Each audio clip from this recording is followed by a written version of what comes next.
Hello and welcome to the Crafty Pint podcast. I'm Will. I'm James. How you going, Will? Only a couple of weeks now until we're back doing this in the same room after a fair time apart. Yeah, I know I'll have to abandon my lounge room office studio setup, which if anyone ever views us on YouTube will know it's pretty sad looking in my rental. But where are you, James? I'm on the edge of the Big Lagoon in the Francois Peron National Park, which is in the Shark Bay region. So, sort of making our way steadily closer to Perth. And I was thinking actually, the last week since I last spoke to you, I feel like as we get towards the end of the trip, we're doing everything sort of in fast forward. So, I think since I last saw you, we had some old couple come and do country covers at Warra Station we were staying at up the coast. So, it gave you an excuse to get out. Bintani founder Pete Medding's classic country T-shirt and pose for a photo with them. Been deep sea fishing with my son, the greatest day of his life apparently, although he's had a few of them.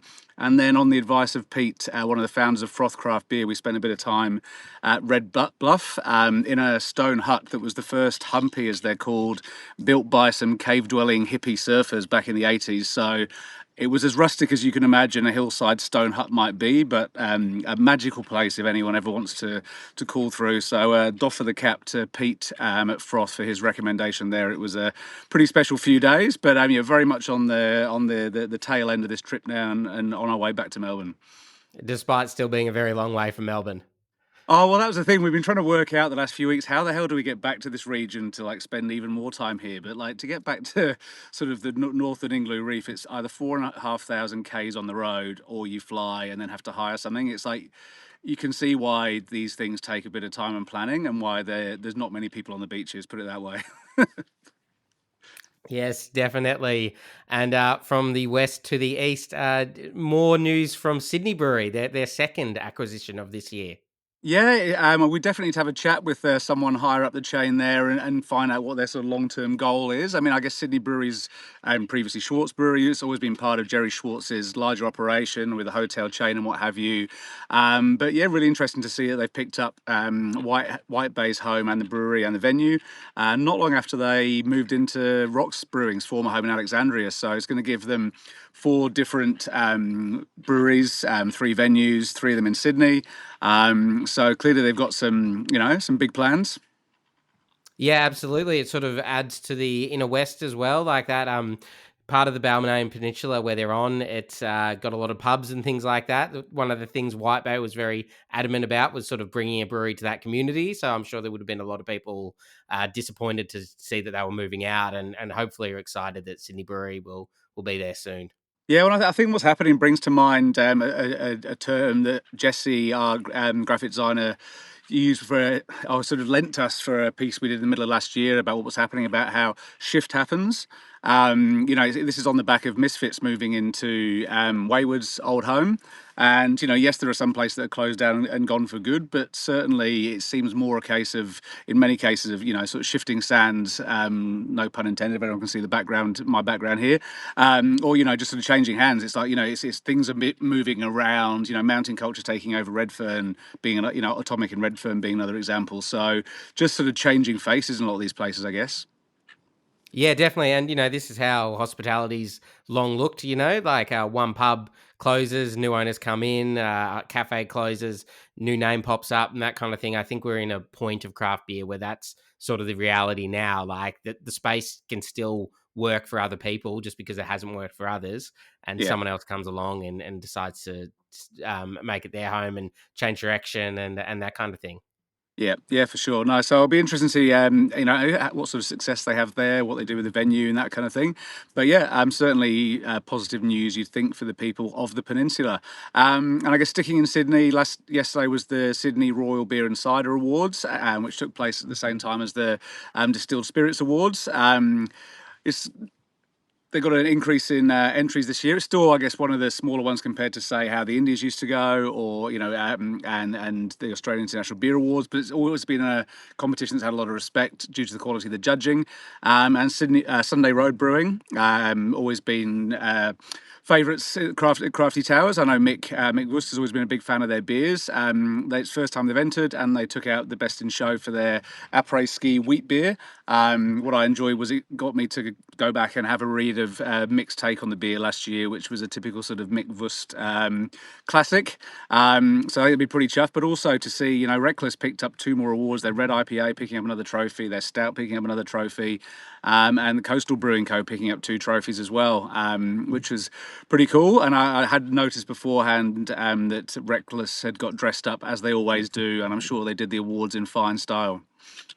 Yeah, so those their previous ABERS winners, those 2 trophies, and as well with Coastal Brewing Co. Like seeing these double ups of trophies shows that there's these breweries out there that are really making incredibly consistent beers across a range of styles. For Coastal Brewing, it was for a dark lager and their pale ale. They're pretty tricky categories to do well in, lager and pale. Pale has a lot of entries, obviously, so it's exciting to see them do well too. Yeah, and it was interesting actually. And in the spirits, there was a few back-to-back winners as well. St Agnes Distillery in Renmark went back-to-back with different brandies. But there was a few. I guess it's we know more about the beer world than we sort of currently do about the spirits world. But interesting to see. And Fluoro Distillery, who we spoke to last week for Luke McCarthy's piece on the challenges facing the whiskey world, they went back-to-back as well. So it does appear that there's a lot of people out there making beer, making whiskey, making gin, making vodka around Australia now, but there's obviously some people who are doing it consistently, excellently as well, which is positive to see. Definitely. And then looking more up north, we had another classic Mick Wust piece on Central Queensland, which sort of, a lot of the focus, I think, around beer in Queensland tends to be in the southeast of the state. That's where the concentration is between Brisbane, Gold Coast and Sunshine Coast. One of the owners of Wardsbury reached out and said, hey, if you guys are ever in the area, would love to chat to you. We think there's some breweries here doing really good stuff or really changing the community. It is a part of a lot of part of Queensland do have big pubs with big pokies and things like that. So it's exciting to see these smaller breweries, how they operate and how they're being welcomed by their communities as well. That's right, and I guess in this case it's a classic Mick Wust because he's turned it into a 2-part feature, and got into the real, nitty gritty in the depths of a lot of the people's stories up there. But yeah, I think there's been a lot of appreciation for the coverage there. I was aware that a number of breweries, you see, new breweries open occasionally, do a Who Brews when someone opens, and they were popping up. That there's actually more there than we were aware of. So that's been good for us to sort of catch up on what's going on in that central Queensland region, and we'll have the second feature up on that soon. And I guess in between the two of those, sort of sandwiching those, an article that you've put together based on a previous winner that we've announced for one of our sort of campaigns celebrating the beer industry.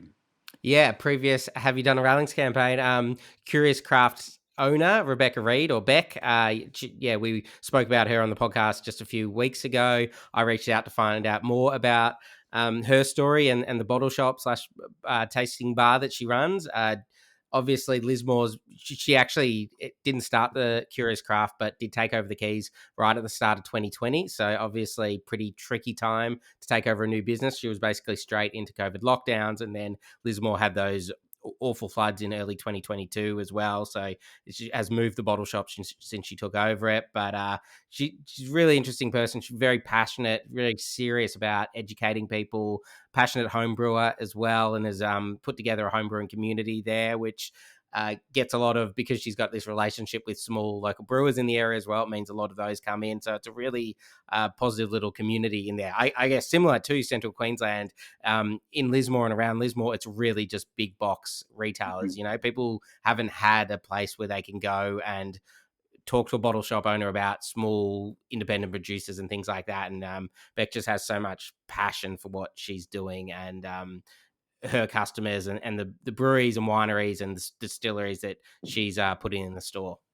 Yeah, and I think the fact that this nomination for her as a Have You Done a Rallings Good Beer Citizen has now led to a full Will Zeeble expose on Beck and her background, I think is just another reason why people should be getting their nominations in for the Have You Done a Rallings campaign at craftypint.com/rallings. And on that note, we'll have the latest winner coming up later in this show. Sticking on the East Coast, I feel that even though I'm on the West Coast and wearing a West Coast Brews t-shirt, it's a very East Coast focused intro this week. We've got an upcoming event next week at Helios. It's open to all, but there's also a 50% discount for our Cabal members. So if you want to go and hang out with Mick and the team at Helios for a behind-the-scenes tour at Brisbane's Sun-powered brewery, taste some One Keg Wonder beers and what have you, and we'll include the details for that in the show notes. So if you're a Crafty Cabal member, just jump into the app or jump onto craftykabal.com and have a look for the event. I would offer another plug for this weekend's event in Freo with Evil Megacorp, but we sold that out a few days ago. Looking forward to seeing 30 people at Freo Social for a chat with Reese in a couple of days' time. And back more in home territory for us. A couple of weeks ago, I went down to the Mornington Peninsula to catch up with our guest for this week's episode, Michael Stanzel from Devil Bend Farm Beer. Many listeners will know Michael from his time running Burnley Brewing, and he has a fascinating background in beer. He started homebrewing when he was a teenager, when he was 15 years old. His parents are German, so he then moved to Germany to learn to brew and malt.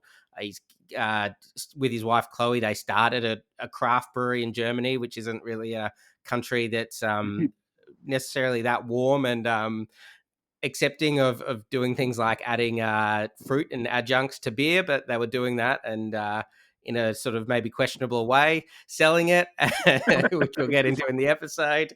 And then they decided to come back potentially to start that brewery again in Australia, but ended up meeting the team at Burnley. So ran that for a number of years, and Michael's ended up consulting and then starting Devil Bend Farm Beer. Yeah, well, I guess you've known them pretty much since the moment they landed back in Australia as well. So you know their story intimately. So yes, it's a great chat, and they've got a few things coming up on the horizon as well, don't they? Yeah, definitely. So part of the reason we timed this for now was because that they will be running an Oktoberfest. And actually last year we sort of had Nathan Munt on as our harbinger of Oktoberfest to talk about it. And in a kind of nice way, I just found out from the team at King River that they've actually brewed some beers with Devil Bend, and they'll be launching them at Cowan Cellars Oktoberfest on October 4 as well, which happens to be my birthday, so I'll probably go there. And happens to be my first Saturday back in Melbourne. Will, I might even shout you a beer on the day. Maybe that collaboration. And I do think if Nathan's listening, I'm sure he's going to be adopting the name The Harbinger of Oktoberfest as his new business card subtitle. I can't think of anything that would bring him more joy than to be the Harbinger of Oktoberfest. They do great stuff. We need to get T-shirts of that made before this episode goes out. Maybe see if we can get them on the online store. As well as that Oktoberfest, though, Devil Bend will also have their own. It runs every weekend of October. Michael mentions a few times that it's a ticketed event. They decided to go a different way, so you can just go down and call in and enjoy some very traditional German style beers and also German style foods. Sounds excellent. And I guess with Rallings being up this week, it can't be too far before we celebrate our next Bluestone Yeast Brewery of the Month. So if there's a brewery out there that's really doing it for you at the minute, do jump online at craftypint.com/Bluestone and get your nominations in. I guess, Will, over to you again. Well, I was just thinking maybe we should give a prize if people can tell us what the brewery they love is a harbinger of. Added points if you add that in the nomination form. This brewery is the harbinger of, I don't know. Yeah, leave it open to them. Yeah, so enjoy the chat with Michael, and if you do, make sure you find us on however you listen to your podcast. Leave us a like, subscribe, and review so other people can find us too. Enjoy the show. Cheers. Cheers. If you're looking for the very best digitally printed beer cans in the business, you need to talk to the team at the Crafted Can Company. Serving breweries across Australia, the Crafted Can Company specialises in direct-to-can digital printing for small and medium order quantities, offering the ability to handle multiple designs, complex artwork, and brilliant colours. All this with no minimum order quantity. For exceptional quality and competitive pricing, the Crafted Can Company has your can printing needs covered. Get in touch with the team and find out how the Crafted Can Company can bring your can designs to life. Visit craftedcan.com.au today. Michael, welcome to the Crafty Pint podcast. Thanks for having me.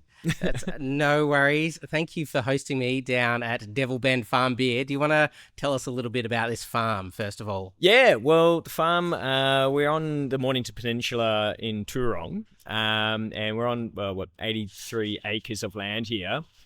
But a big thing with this farm here and this location, this brewery, is the fact that our permit requires us to produce 70% of the ingredients grown on the farm here, which is kind of cool.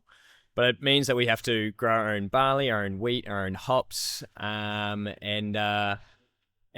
yeah, which is something that's a bit more, gives us a bit more, something that's a bit more unique, I think is the right word. Provenance. Yeah, that's the right word. Yeah, definitely. And like the tap room itself kind of ties into the history of it being an old sort of farm as well. Like we're in an old apple shed kind of, right? Yeah, correct. So I can't remember when exactly it was, but this used to be an old orchard. So apple orchard. And so we're sitting right now in the old cool stores, which is where the brewery is behind me, and the storage room as well. But then right next to us where the restaurant is, or tap room, restaurant, whatever, that is the old packaging stores. So yeah, there's actually a fair bit of history on this farm, which is pretty cool. And yeah. Yeah, and the owners, so it's two brothers who sort of took it over with the idea of starting something, I guess. Yeah, exactly. So when getting this property here, two brothers, Owen and Mike, they had this facility, and they're like, okay, what are we going to put in there? They're not the biggest wine drinkers, but they do like beer, so they thought, all right, brewery, that's the perfect thing to do. And then because they are also fourth generation farmers, the whole challenge of growing their own hops and barley and grain cereals, whatever, was a challenge, but something that was right in their wheelhouse. So that's pretty much it. Yeah, and for those, I guess, listeners outside of Victoria, Mornington Peninsula is a funny place. Like where the part we're on at the moment does have farms around and wineries and things like that, but it's kind of smaller farming land than you'd find outside of Melbourne. A couple of minutes down the road, there's probably $5 million beach houses, right? It's a kind of complicated little area where better known for its beaches than farming, except for its sort of wine background. Yeah. I think, don't quote me on this, but there's not many farms down here actually growing grain. Yeah. I know it's Toorong Farm just up the road from us. They are. Us, obviously, as well, and maybe like one or two others. Just because the conditions on the peninsula can be quite tricky for grain. So, for example, 2023, where our barley crop we're waiting for it to get to the right moisture. So we're testing the moisture every day, morning and night, until it gets to the right moisture. And just as it was perfect time to harvest, we just had this massive storm front come through and just batter the crop around. And we got a lot of weather damage, which really messed up with our yield. But we're still able to harvest it, but we were expecting like 40 ton of grain, and we only got like 22 ton. So, which is still enough for us to work with, but it's one of those things after that year, I was like, oh, okay, I can understand why there's not many people growing grain down here, because Melbourne weather. It's not the greatest. Yeah, not the most predictable.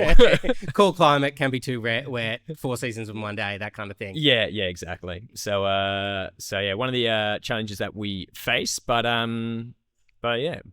is give me a newfound respect to farmers for sure. Yeah, because you're sort of hanging out. I feel like sometimes you're Mike's apprentice almost. You're trying to like get out on the farm, right, and sort of learn to drive a tractor and I'm trying hang out with the cows. Yeah, exactly. I'm trying to. So yeah, driving the tractor around, feeding the cows and stuff like that. But when it comes to spraying, harvesting, and managing the crop, I'll leave that to Mike, the expert. I always quiz him on it so I can learn from him. But it's so much that goes into it. And we don't want to half-ass it as well, because if I tried to take that on, I'd mess it up straight away. There's so much that goes into it. So I'll stick to brewing. Yeah. That's something I can do. But Mike, he's got the farming under control. Yeah, and it must really drive it home, because for most of your brewing career, you would have been sort of dumping malt out of a bag, right? Or it would have turned up at your warehouse. You throw it in. It's kind of potentially come from Germany or somewhere far away as well to like sort of see its life must be really different. Yeah, no, absolutely. So actually just outside the tap room right now, we've got our this year's barley, and it's just shooting, coming through. It looks like a lawn almost at the moment. But over the next months, it'll go through its phases, develop, and we'll start to see, what we know as barley, and then to see it get harvested, we send it up to Voyager to get it malted. And Stu is brilliant at what he does up there, getting a real good quality malt out of what he does up there, and now to see it from start to finish, and then to also see that result in our beers is something that, I don't know, it's something that's pretty beautiful actually. Especially, one weird thing is because I'll get essentially a year's worth of Pilsner malt, which will be my base malt for that whole year. I can just set my mill for that year's barley essentially, and then I can see it coming through the lauter ton nice and clear with a good speed or whatever. I'm like, oh yeah, that's nice. I don't know, something really satisfying about that. Yeah. So, yeah. Cool. And are you growing, is Mike rather growing different types of barley, or are you playing around there at all? Or is it more about focusing on like a 2-row type thing? So it's a 2-row, it's Planet Barley. Yeah. So we're just doing that because if I can have just my base malt covered, that's easily 70% of our ingredients being used there. Excuse me. We also have a wheat. Oh Jesus, what's it called again? This is our first year having done wheat, so we got another paddock of wheat in at the moment. I can't remember what it's called though. But yeah, so that's wheat and barley essentially. From the barley, we're going to work with Stu to try and get a little bit of it turned into carapils, just like 1 or 2 ton. Yeah. Because then essentially with carapils, wheat, and Pilsner, for our core range beers, or our 2 best-selling beers, which is the Pale Ale and the Lager, that would mean that 100% of our grain is grown on the farm, which is pretty sick. So just 2 varieties of grain, but Yeah. Cool. And what about hops? Yeah, so hops, that's a good point. We've got 5 New World hops. So we've got Centennial, Chinook, Columbus, Cascade, and Victoria. Which is pretty sick for a West Coast IPA or American Pale Ale, that sort of stuff. And then we got Hallertau Tradition and SARS for our noble hops. Yeah. We've got 1,100 bines, so 100 noble and about 1,000 New World hops. And we worked really closely with Ryefields to get all those crowns and rhizomes in. They've been brilliant, help teaching us how to do anything, because that's something that Mike and Owen didn't know anything about was hop growing, because it is very vastly different to what they've done before.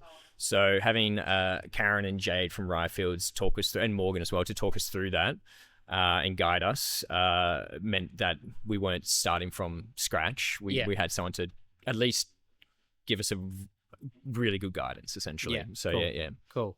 And you've so how long would they have been in now? Because you've been open for about 2 years? Yeah, we just had is that right? Yeah, we just had a second birthday last month, I think it was. So the hops have been in for 2 years. So the first year we didn't really get much out of them. But this year just passed, we got about 130 kilograms of cones. Then I drove them up to New South Wales, to Ryefields, where we were able to pelletize them because, save on storage space, increase brewhouse efficiency, all that good stuff. And we got 127 kilos out of that, which is pretty cool. So now I've got 127 kilos of nice pelletized hops from our farm here. Yeah, and is it a similar thing, like you want to mostly use your own hops? I imagine as a brewer, you probably don't, potentially, because 10 hops isn't actually that much in the modern day in a brewer's sort of toolkit. Yeah. So with the core range, with the core range beers, I'm still mostly buying in pellets because I've got the consistency of especially with the Hallertau Trad and SARS. I've got the consistency of those hops coming from Germany, Czech Republic, so I know how they're going to be. Whereas, because it's our second year doing hops, and I don't want to have inconsistencies in our core range beer. One of my teachers at school said, a good brewer brews a good beer, but the best brewer brews a consistent beer. And that means, obviously being able to work with, adapt with your ingredients, but I don't want to adapt too much with the hops. Grain, yeah, sure, but hops, I'll use the New World hops for our IPAs and APAs and stuff like that, but the core range stuff, I'll still just buy it in from our distributors. Just Yeah, cool. And what about, I mean, obviously this is a pretty unique brewery, so that might be the answer, but what sort of appealed to you? A lot of people would have met you when you were head brewing at Burnley, and then you came over here. Like, what was the appeal? And you were involved in constructing the brewery and designing it and everything, right? Yeah. So came on as a bit more of a consulting role at first, but as soon as you see this farm here and the vision that Mike and Owen had, which was 100% rainwater, that's another big thing that's pretty cool about this place. So we're using rainwater, using our own barley, using our own hops, and also they wanted to have a cool ship. So theoretically, we could do an estate beer, let's just call it that, which is 100% of the ingredients coming from the farm. So yeast, hops, grain, water. For me at least, well, I think for all brewers, you hear that, it's something that you just want to be a part of. And so that's definitely what drew me into it. But then what really sold it for me was the fact that it's just kind of, I'll be back on the tools because as you said, I was at Burnley, I was in more of a managerial role. So I wasn't really on the tools as much, just writing emails and stuff like that, which is not what I want to do. So here it's just me in the brewery, creating my recipes, got that creativity again. And I mean, yeah, you've seen it outside. I'm on a farm, so it's pretty cool. So I'd say that essentially, that all of the above. Yeah, cool.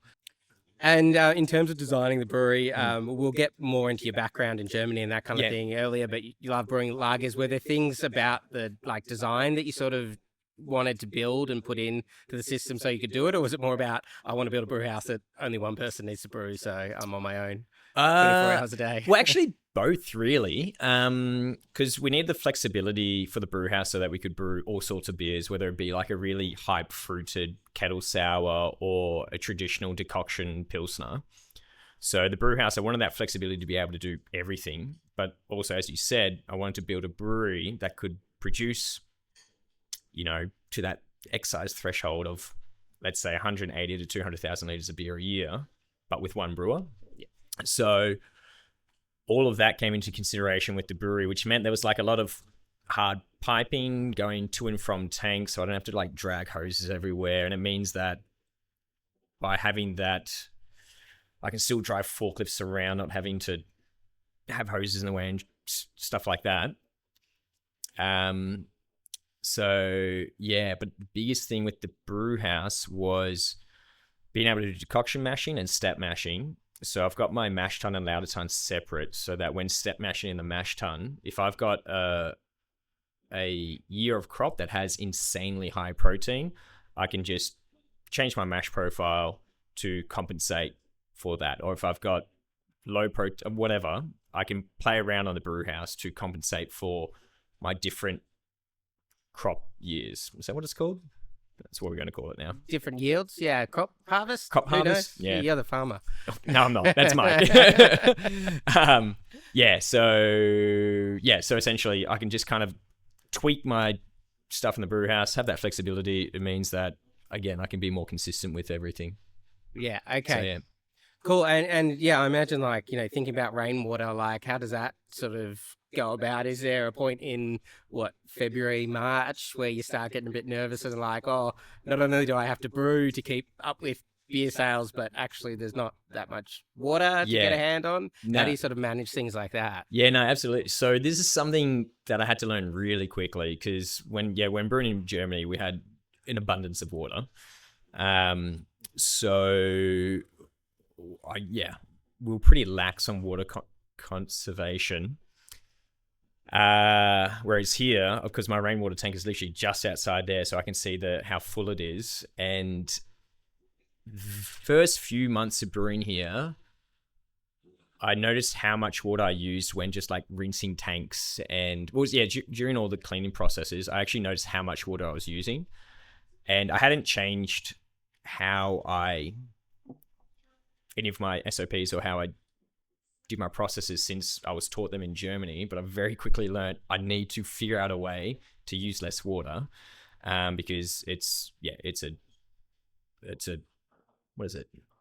scarce resource, I guess. Yeah.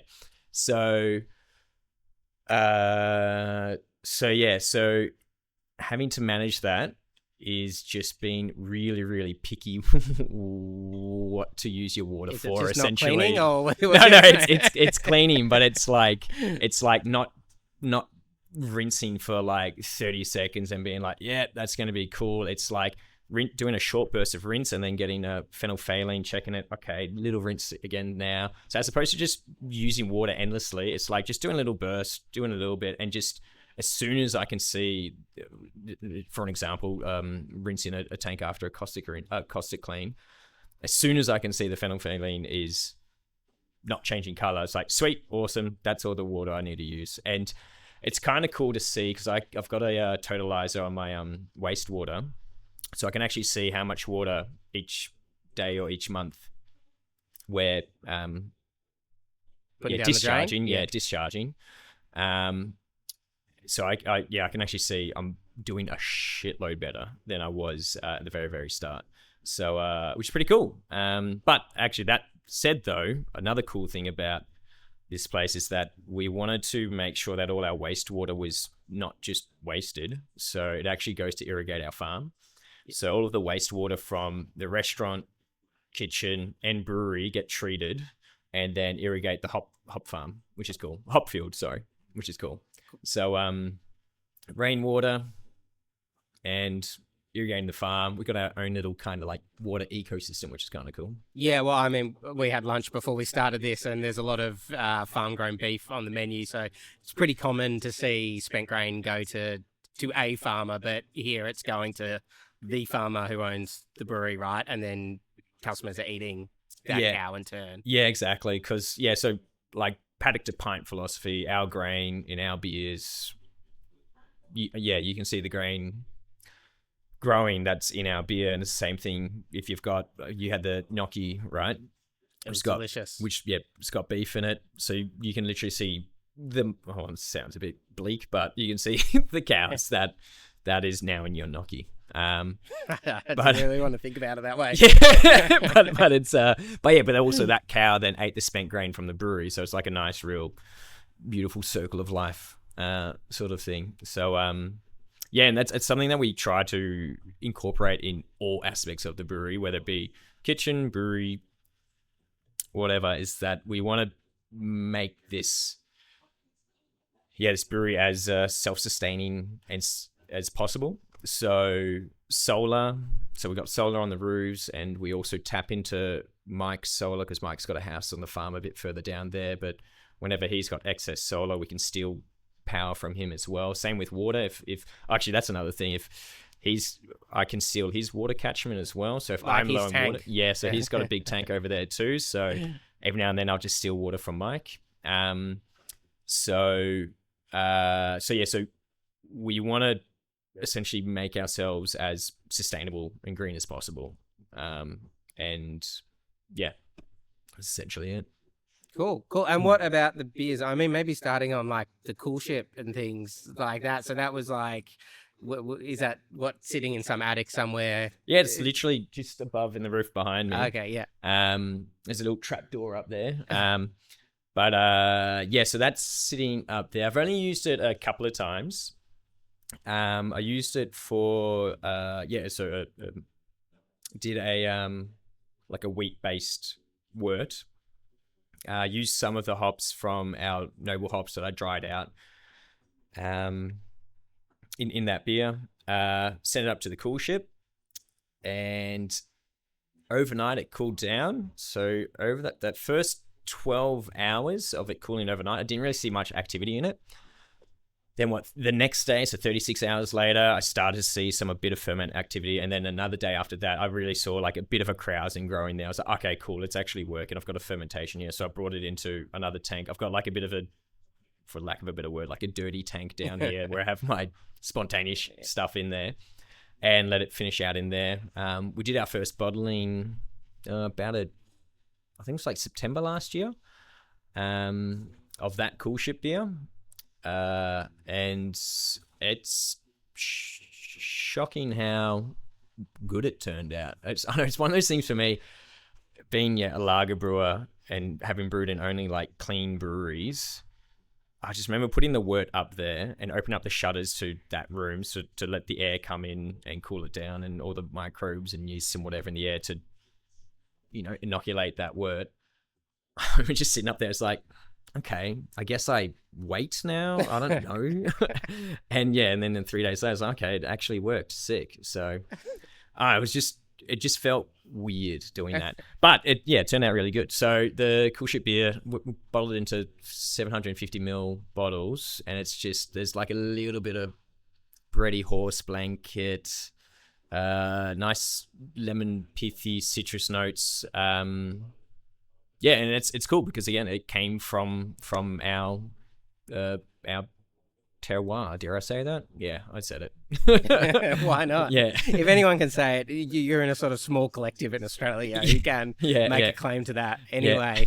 And what about, you talked before, you like happily to make fruited height beers and IPAs and things like that. And people who knew from Burnley would have sort of got that sense as well that you would sort of make anything and everything, I guess. Is that still how you like to see things at Devil Bend, or do you sort of try and define yourself a bit sort of more down the line or anything like that? It's actually a really good question. So when we first started doing here, the recipes I was doing were very much in that Burnley mindset where we've got we had the tap room in Richmond where we got a lot of good foot traffic and, people were wanting to try everything.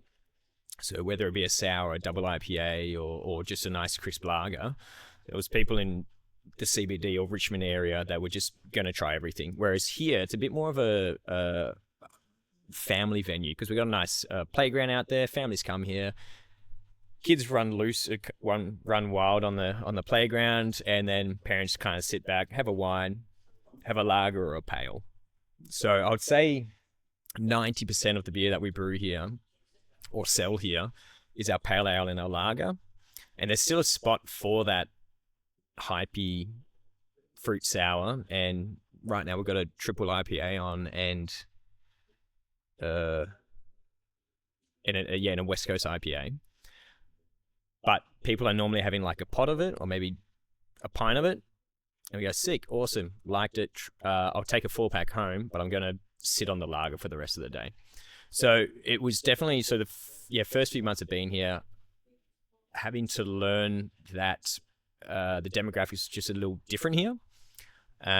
So now we're 2 years down the track and feel like we're more defining that we want to just have a real good lager that people can just rely on, and same with the pale ale.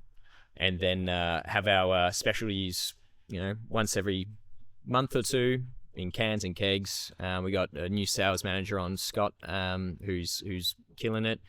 And if Scott's like, hey, I want to have a Irish Red next month, or in a couple of whenever for St. Paddy's, sweet, awesome, I'll do that. So I think we kind of, doing everything, but in smaller quantities. Concentrate more on the lager and the pale. Yeah, so cool. Yeah.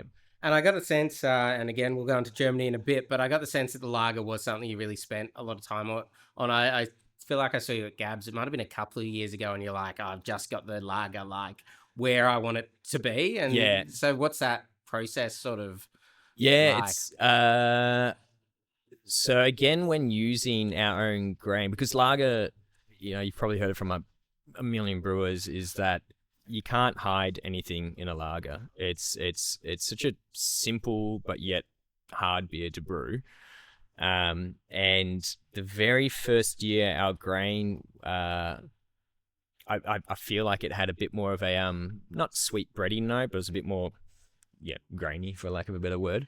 And it wasn't until the 2023 harvest that the beer was really starting to speak to me. God, that sounds so stupid. But like, it just started really coming together. That's the right word. Yeah, it started really coming together. And then again now, as we get better at our, well, I say we, whereas Mike's getting even better with his cropping regime, and we got real lucky with the weather for 2024. The lager's just getting better and better and better. And I was like 2 months ago, I went up to King River and visited Nathan up there.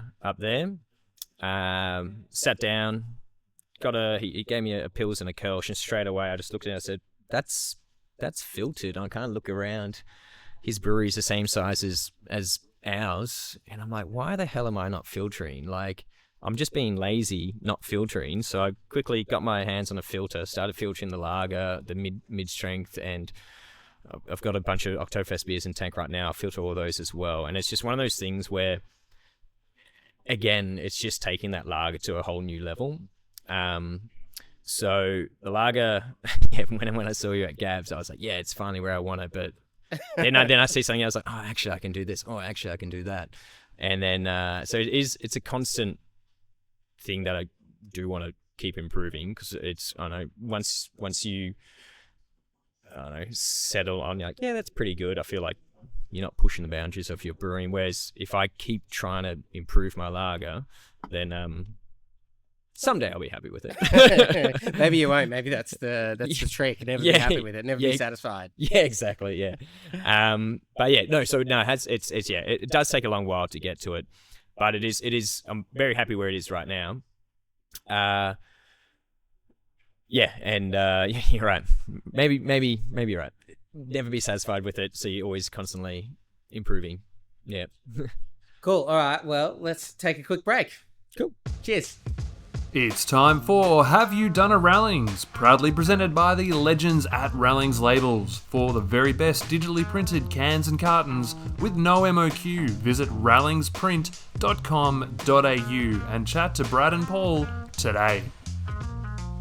Welcome, listeners. We're here with another Have You Done a Rallings winner. I'm joined by Craig. Craig, what are we here to talk about? G'day, Will. Fantastic to be back. We're celebrating the good beer citizens of the beer industry. So people, whether they're working in brewing, in sales, in marketing, in events, serving beers over the bar, the people who are going out of their way to contribute back to not only the beer community, but the broader community. And thankfully inspired and supported by the legends at Rallings, who are themselves known as a wonderful family business who go above and beyond the call of duty every single time. I think anyone who works with them can attest to that. It's called Have You Done a Rallings? We've got a couple of a winner and an honourable mention today.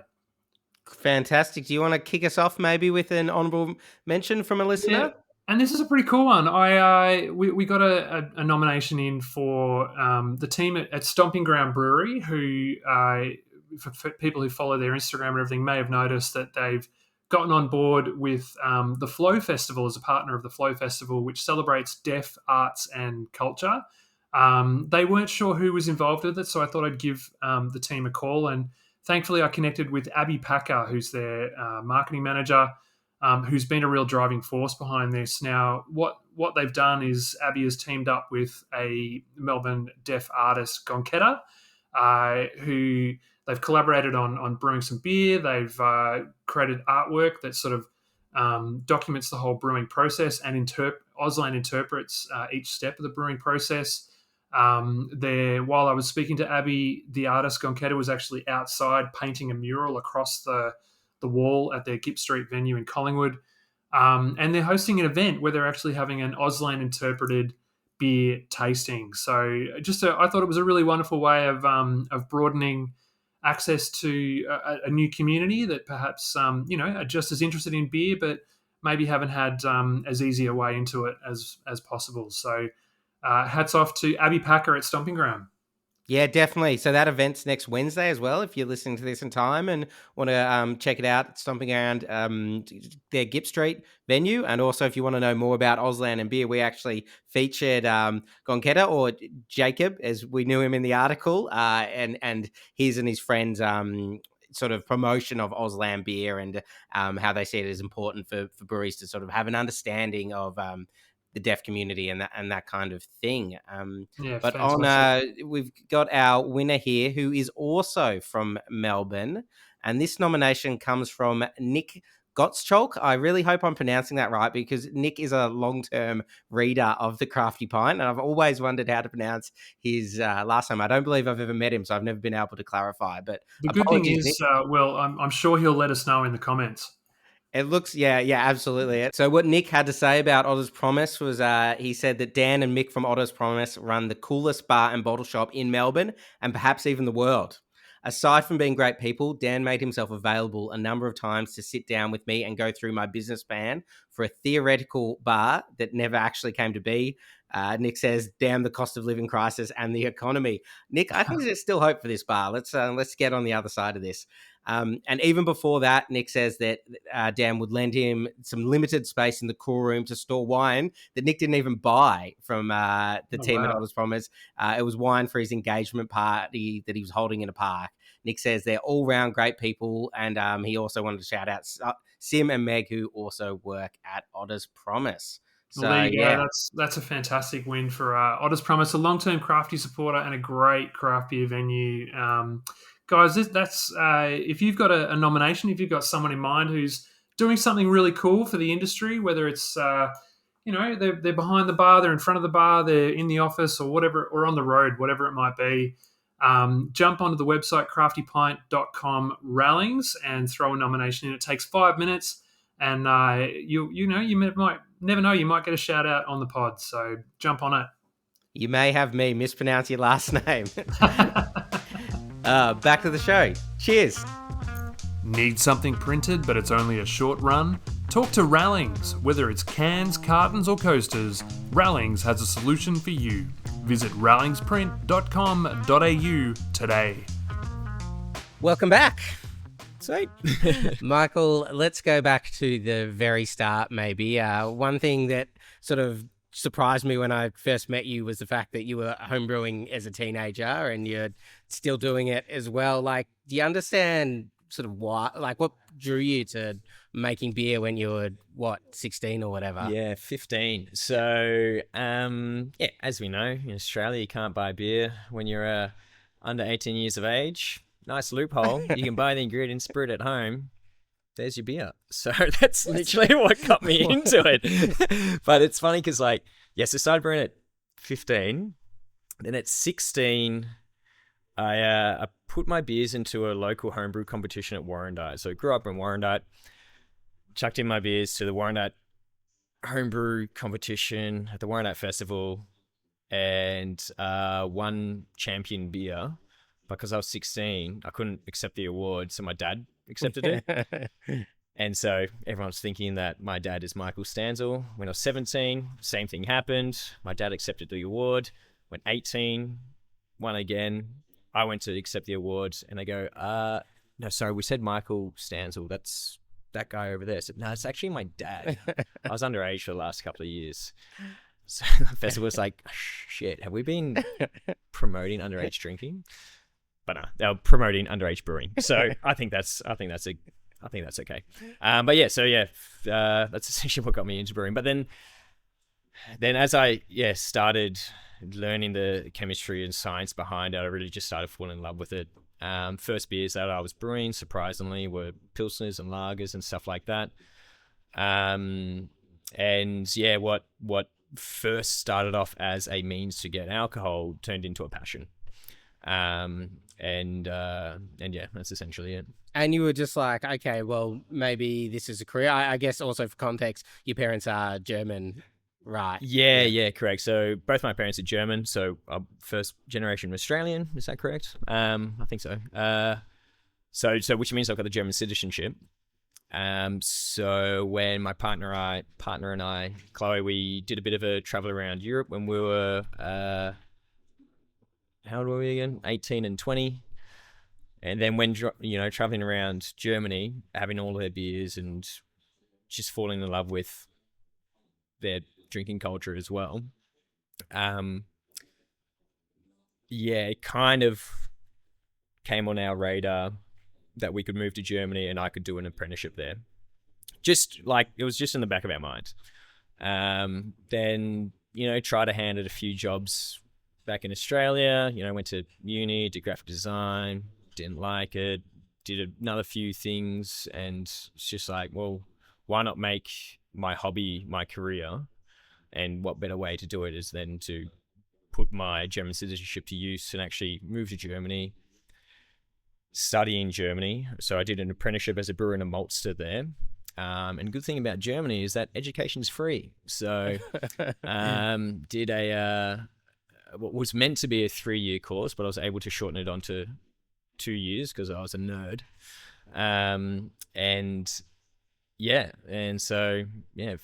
Finished that in 2013.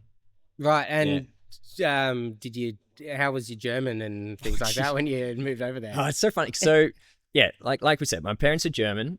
So my parents would speak German at home all the time. I did year 10, 11, 12 German classes at high school. And you put German down as your second language, so you got that extra enter score or whatever. Oh yeah, absolutely. Yeah, absolutely. And then but then I don't know, I could talk about the weather and ask where the toilet is. But then moving to Germany, and I thought my German was pretty good, but then I moved to Germany, and as soon as I'm like actually trying to get my my register as a do you have to do that here? Well, you have to register with the council that you now live in this town and whatever. Yeah. And as soon as I started doing that, I was like, oh, my German's shit. Like you can't fill in a form. Yeah, I can't fill out a form. Like, how am I going to actually live here? And then, so I sent out resumes to a bunch of breweries. Got accepted by one brewery, small, tiny brewery in a small town on the Moselle River. Worked there for a year and a half, and while working there, I started going to brewing school. So essentially, how it works in Germany, it's called the dual system.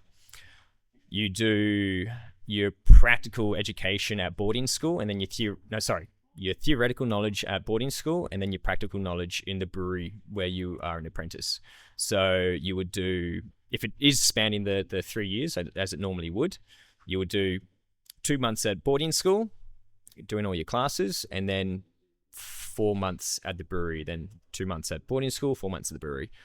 So at the end of 3 years, you've done 2 years practical knowledge at the brewery and 1 year theoretical knowledge at boarding school.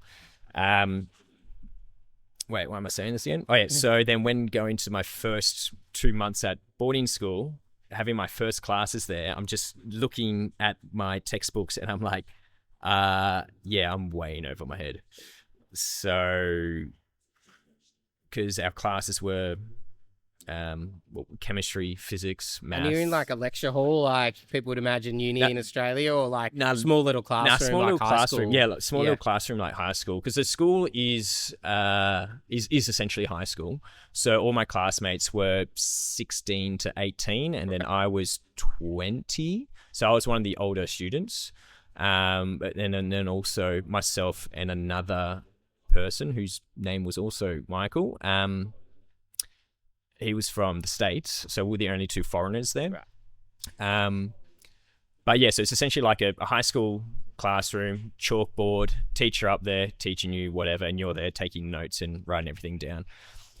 But yeah, first 2 months was really tricky because I would be in class writing down all of these notes and copying from the chalkboard and whatever, and every third word I wouldn't know what it meant. So then after writing all these notes down, I'd have to go back to my dorm, read through it with my dictionary, and actually kind of relearn what I learned. So I'd learn it in German, then have to relearn it in English. And so the first 2 months, it was really tricky because yeah, like I said, I did chemistry, physics. So I had to learn the periodic table in German. I don't even know it in English, but I know it in German now. And I very much remember being in one physics class. We had this formula on the chalkboard. We had to figure it out, whatever. And the equation we were figuring out was Erziehungskraft. And I had no idea what that was.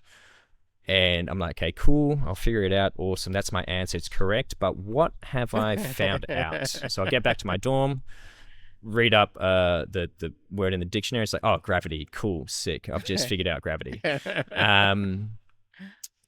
yeah, that was pretty tricky at first. But then again, because I was like thrown in the deep end. So I had to learn really quickly.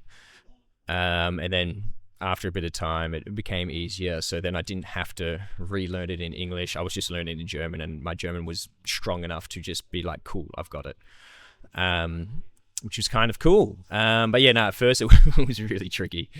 So yeah. When you're in the brewery taking notes for yourself and things like that, are you writing in German ever, or are you writing in English? I did start with German because I didn't know the actual English words for it. So for malt or for no, just for like processes. Right. So I came back here, and so yeah, when starting at Burnley, I didn't actually know the English terms for like knockout or sparging or whatever. Actually, just quickly, I want to just clarify.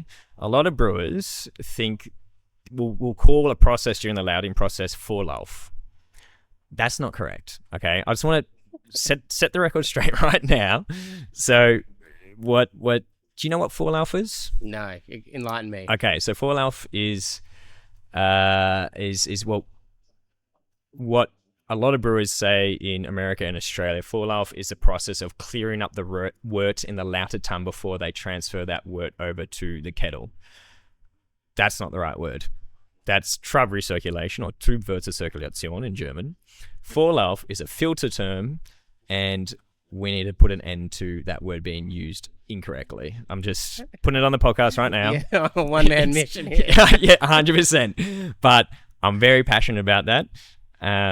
This may not make the final cut, but I'll make sure that's a reel at least, and then we can share it everywhere, and you can start your little journey. Perfect. Yeah, I just need that first reel, and then I can start my campaign.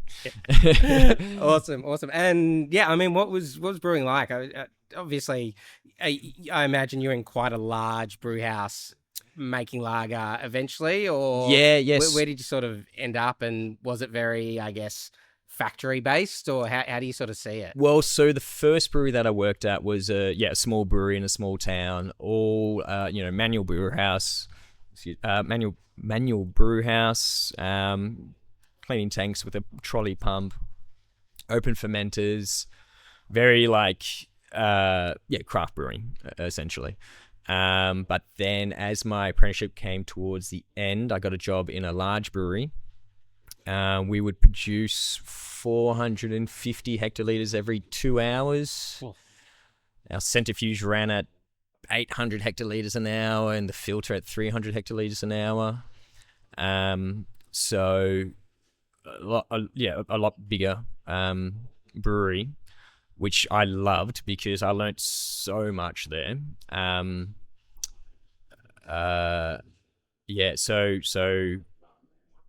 Something that I love is working in large breweries is that their processes are so perfected that if you learn in a large brewery, well, this is at least my experience, learning in a large brewery, you learn so much in all aspects, from brew house to filtration to centrifuging, cleaning tanks, just anything.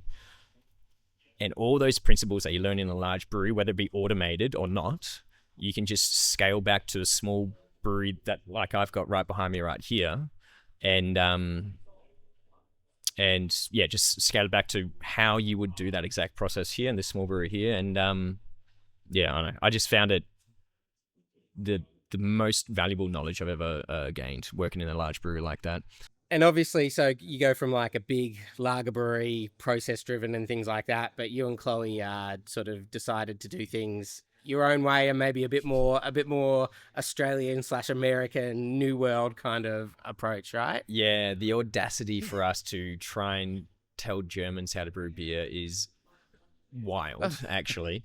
So yeah, as you said, so working in the large brewing Pilsner, wheat beer, and that's it. And just while in Germany, seeing the craft beer gain popularity in Australia, I really felt like I was missing out. So were you coming back sort of a bit and being like, oh wow, there's way more breweries now, or anything like that? Or was it more your mates you were catching up with over like? Yeah, exactly. Yeah. So mates would be telling me about it. My parents would send me like articles of like Good Beer, because I remember Good Beer Week maybe had just started while we were over there. And so my parents would send me articles of it. I was like, man, there's a lot going on in Australia that like I felt like we were missing out on. So when seeing that, and then, you know, learning more and more about because like New England IPAs were getting big in the States and stuff like that. So Chloe and I were like, well, why don't we kind of start our own little side hustle, use someone else's brewing equipment at a winery, and produce a modest 250 liters a week, sell that, and then it's just going to be a bit of fun. It means it breaks up my Pilsner brewing with something a bit more fun and creative.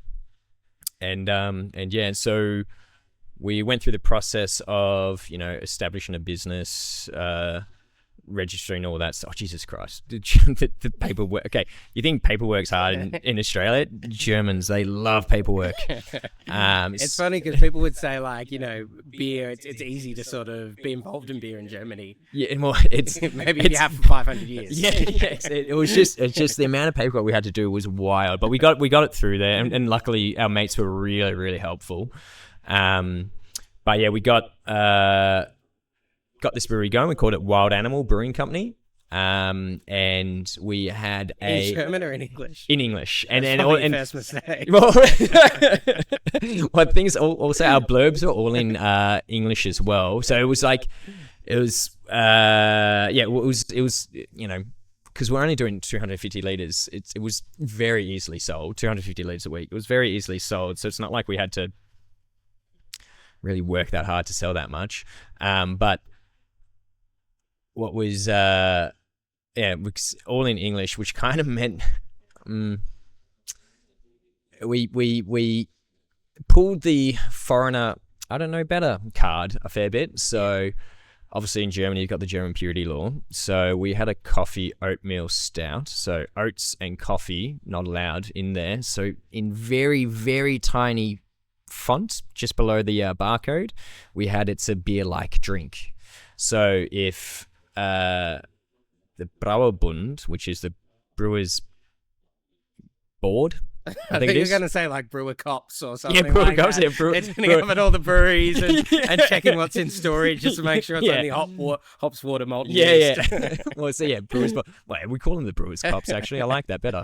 The brewery police. They if they were saying like, hey, there's oats in this beer, there's coffee in this beer, you can't have that. So yeah, it's not a beer, it's a beer-like drink. Because so there was just little cheeky things that we did to make sure that we could still brew other beers. Because again, all the things that we've seen in the States was like these actually a really good beer that I really liked, and it's something that we could get in Germany, was Elvis Juice from Brewdog, and that's a grapefruit IPA. And I had that beer, I was like, that's brilliant, I want to brew our version of that. But again, it's got grapefruit in it, so we had to call it a beer-like drink. Did a strawberry wit beer, a session pale ale with donut peaches, and so we're just kind of like doing our own little craft beer. But most of the time calling it beer-like drink because just so we wouldn't get in trouble. But also we're too small. No one's going to really get too stressed about two Australians brewing a couple hundred liters a week. That said, anyway, it was a lot of fun. I really enjoyed it. And it probably made Chloe and myself realize how much we love the creativity in these beers, which then prompted us to start slowly working on coming back home to Australia.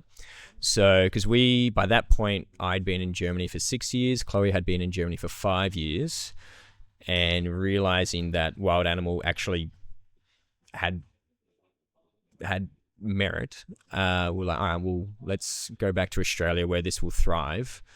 And this could thrive, and then do that, because that's one thing in Germany. Sorry, I'm creating my own questions right now, Will. But one thing in Germany is that because the beer is already so good, because craft beer was born out of a revolution. There was shit beer in America, watery, whatever, and so drinkers wanted something more flavorful, and that's when new hop programs came about, and more flavorful, good pale ales and later IPAs became a thing. But the beer in Germany is already brilliant, and it's affordable, so there's no need for a revolution. So the craft beer industry in Germany, in my opinion, is quite stagnant. So despite Wild Animal being, in mine and Chloe's eyes, quite successful because we're always sold out, there was no need for it.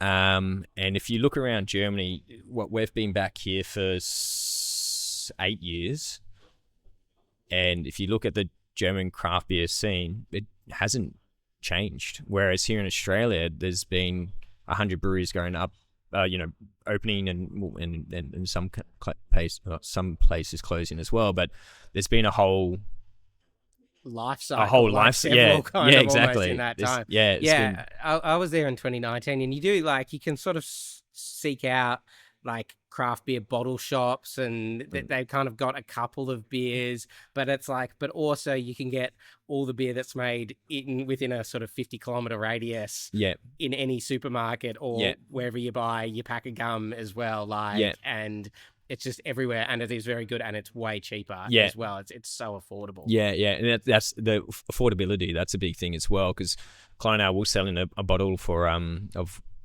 Wild Animal. They were 330ml bottles, but they were like €1.50, which doesn't sound like much, but then you look at comparison, the brewery that I worked at, Corplancer, you get a bottle for like 33 cents. So it's a lot. Because I remember my colleagues, like the colleagues that I worked with at the brewery, they like the beers that we brewed, they'll buy a 6-pack from me every now and then and be like, bro, I could have bought a slab for that, but now I've just got a 6-pack. I was like, enjoy. Very different. So that's how we started Wild Animal, was just out of boredom and jealousy of what was happening over here in Australia, and then the love of that project is what brought us back here. And quite funnily, actually, so we were visiting Australia in 2016, I would say, and just happened to bump into the original owners of Burnley, and they mentioned they were starting a brewery. Got into contact with them and stayed in contact, and then when moving back to Australia, they essentially offered me and Chloe a job. Chloe to start in the venue, and then me in the brewery, and then Chloe went on to do sales, and I stayed in the brewery. So that's how we came back to Australia, essentially. Yeah. And Michael, like, you've obviously been back in Australia for a fair while. Like, how do you sort of look back at German beer culture? Because I think we can look at it and be like, Germany is maybe craft beer, it doesn't work out that well, but beer is everywhere. It's kind of respected in a way that in Australia wine is, but beer still isn't. Like, do you kind of still see that? I was kind of surprised when I was in Germany in 2019. I was like, okay, I kind of was led to believe Germans don't binge drink. They like to drink a lot. yeah. That's the Germans drink a lot. So German beer culture, they are very, very proud of the German beer culture because it has such a rich history. The German purity law is over 500 years old now. And they really, really, really believe in it. I remember I brought up the argument with one of my teachers being like, because I was reading more and more about the craft beers, and because dry hopping, you couldn't do dry hopping in Germany because hops were meant to be added on the hot side of the brewery, so in the brew house. And I kept arguing with my teachers, being like, yeah, but like you don't need it anymore. Like we can add other stuff into beers, and then they'll always be quite stubborn and being like, no, good beer only needs 4 ingredients. So very proud of their history, and they just love their beer so much too. So much so that even when driving, as opposed to having a lemon lime bitters or water or whatever, they'll just sit in there, or Gatorade, they'll literally sit in their car with non-alcoholic beer, which again, of course, the German non-alcoholic beers are a lot more advanced than the ones that we have here. And then another thing is something I learned from one of my friends is that, you said that Australians, we do love binge drinking, but Germans, they describe it as when they're drinking beer, it's not a sprint, it's a marathon. So they'll drink a lot, but stretch it over a long bit of time. So as opposed to doing a 6-pack in an hour, they'll kind of spread it out.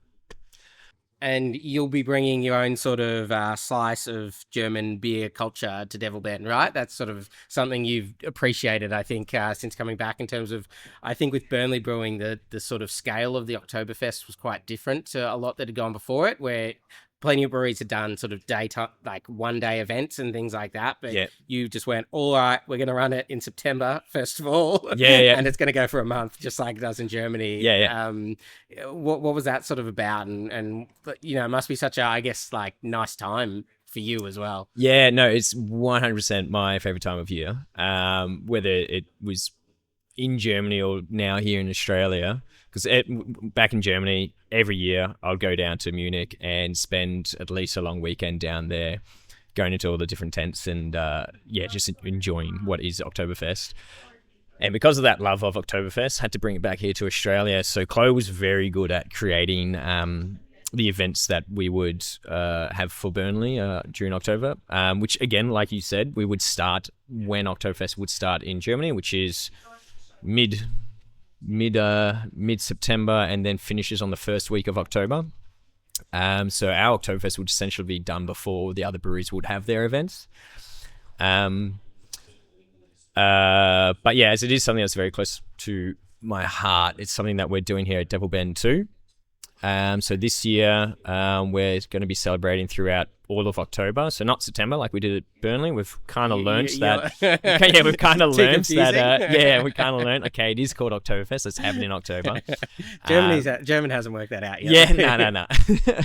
So every Saturday will be a ticketed event. So we've got the band, entertainment, all the fun games. Everyone wears their Lederhosen and Dirndls and stuff like that. Got 10 different German beers on tap. 3 of them were collaborations, which is really exciting fun.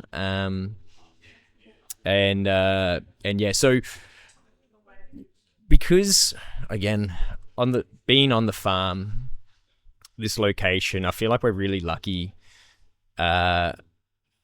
being here, because we've got our own Wiesen. So in Germany, the location of Oktoberfest is called the Wiesen, which is the paddock essentially, and we have a giant paddock out here. So we have the potential to make our own little German Oktoberfest.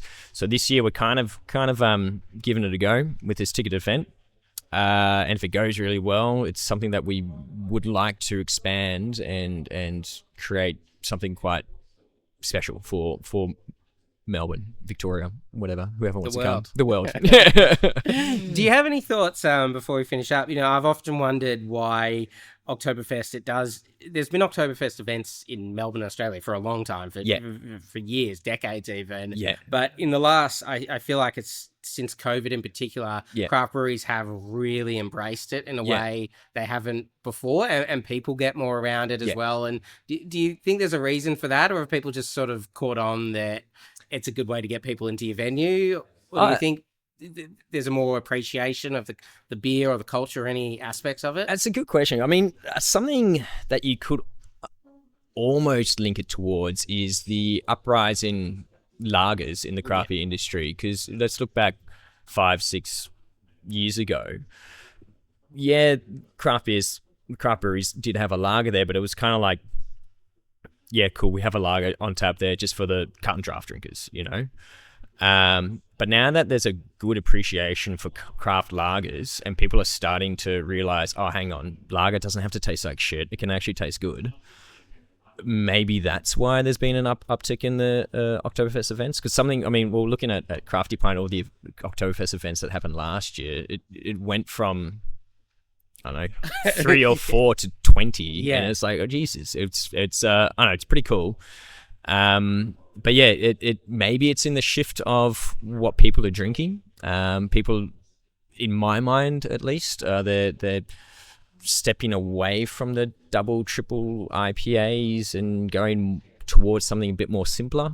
So maybe that's it.